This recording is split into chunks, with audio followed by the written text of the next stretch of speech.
Revelation 897. From the 4th of May 1939.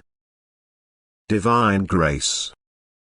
Hear the divine voice. In the struggle with himself, man must become stronger and seek to pass all tests of life. Spiritual strength is at his disposal at all times, and he is constantly surrounded by spiritual friends who are ready to help and are only waiting for the call. And so only your thought may always turn to them, and you will escape every trouble and danger. And now receive the divine grace, and with it the mercy and the love of the Father in heaven are available to every human being to such an extent that he can become completely free from all earthly fetters and every desire that still applies to the material life. The Father in heaven gives and gives, and his grace is not exhausted, but it must not be carelessly passed by on the part of man, but it must be consciously desired and received. Only then the earthly child is able to cope with every challenge, because he is not the sole conqueror of it, but the divine power communicates itself to the earthly child, and man is able to cope with ease what seemed insurmountable to him before. Man cannot grasp the term grace in its deepest meaning. It is such an extraordinary giving of divine help. It is a continuous transmission of spiritual power, it is the proof of everlasting love and divine mercy.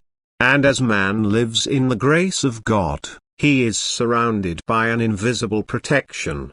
He desires the attention of divine power and is, as it were, seized by it, so that all his actions and thoughts are determined by the divine will.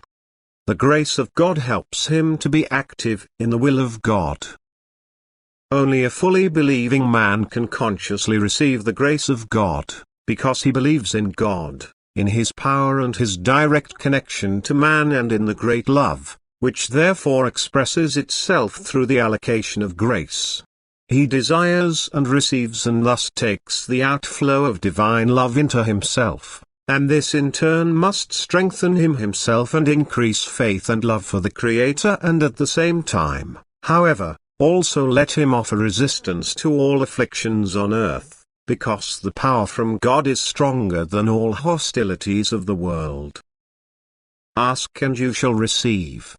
And this applies in particular to the grace constantly granted to you, without which you will hardly be able to master earthly life.